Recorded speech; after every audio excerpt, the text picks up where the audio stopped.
This week I've written a letter to myself, the me who's still married, still crying in the bathroom after sex, and wondering how to get better at initiating.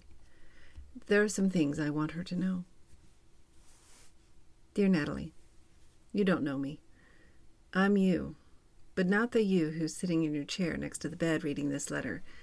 I'm a few steps ahead of you, walking a path you haven't seen yet. There are some things I want to tell you before you get here. There's an ache in your heart. I know you know, but you're afraid to acknowledge it. Like a ghost across the room, you're afraid to face it and make it real. It's easier to close your eyes and pretend it's not there, but the fear you're feeling won't go away until you do. You're feeling shame right now because you've still not figured out a way to initiate sex tonight. He's stewing in the living room in his recliner, thinking you hate him. You don't. You love him, but he doesn't know it. He doesn't believe it, and he probably never will. It's important for you to know that nothing you can do can convince him. His self-esteem has never been what you need to feel safe with him. He's never been the man you needed to feel secure in your marriage. He might never be. You can skip thoughts of getting him to therapy. You can beg, pray, and make the appointment for him, but he won't do the work. He won't be able to hear you over his own thoughts. Sex is the only way he can find validation, and on some level you know how damaging this is to you both. What you need to do right now is shift your focus. You've done what you can for your marriage, and for him. You've been right there by his side for years, and expended almost all of your energy keeping him right side up. You need to take what energy you have left and stand up on your own. He's broken your heart, and your body and mind are right behind. What's happened to you is a covert form of abuse called sexual coercion. This is when someone uses specific phrases and behaviors to make you feel wrong for saying no to sex. Every time he turns away from you in bed or spends the night in the living room as punishment, he has coerced you. When he implies that you're making excuses or he doubts your headache, he's coerced you. Every time he's made you feel wrong to say no, he has coerced you. The pain, shame, and anguish you feel in these moments is normal. You are normal. What's happening to you is not. The way you flinch when he touches you, that's normal. Feeling your skin crawl when you think about sex, that's normal. Being afraid to get undressed is normal. The new fear of showers that's developed recently, that's normal too. What he's done to you didn't happen overnight. It's been a long, slow boiling pot that started with a simmer on the wedding night. Do you remember how he reacted when you wanted to take a bath alone that night? The way it felt when you lay there in the hot water, unable to enjoy it? Can you recall your first time as a married couple that night? The feeling of regret and shame, having let him down? That wasn't your fault. Forget what the church says. The Bible got this one wrong. You do not belong to him. Your body is yours. You don't owe him anything because you're married. He has failed to honor his vows to love, honor, and cherish you. He has degraded, devalued, and disrespected you. I know you don't want to hear this. You're fighting against me in your mind right now. You want to defend him. But please, sit on this a while. Come back to it later.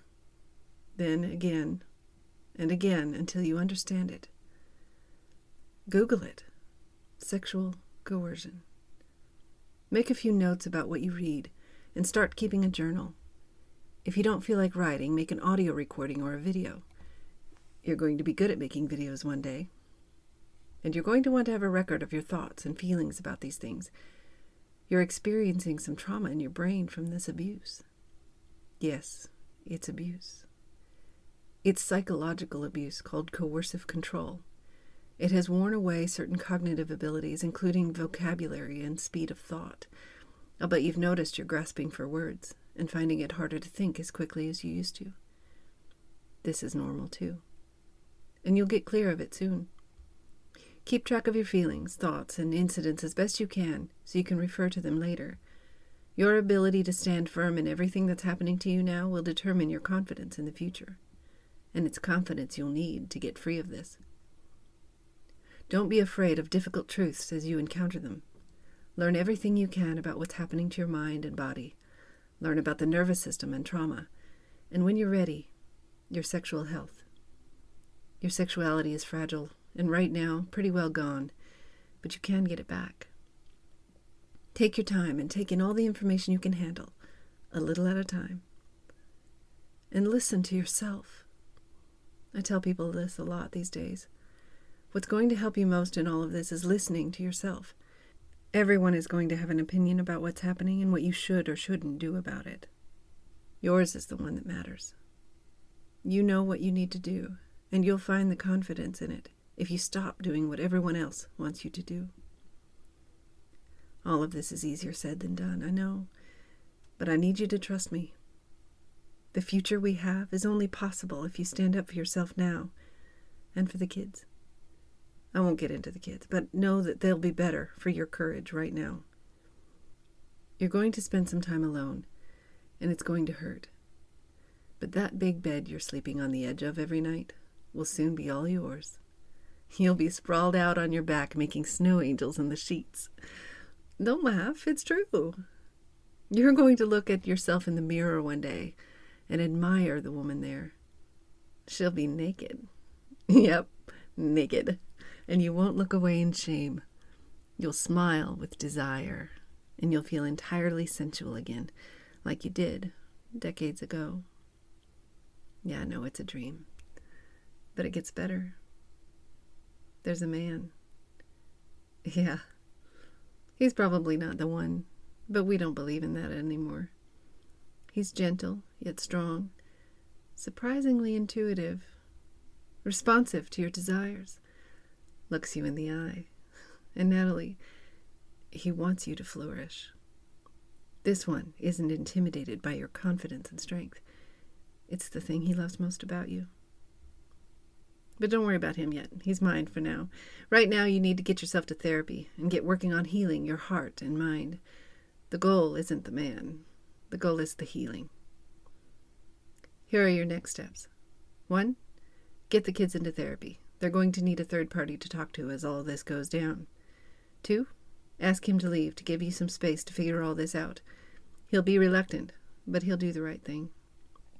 3, get yourself a therapist. You'll need a safe place and sounding board for everything that's coming. And 4, when you're feeling courageous after a couple of glasses of wine, set up a new anonymous TikTok account and start talking about what you're feeling. There are a lot of women out there going through the same things, and they'll be glad to have a friend.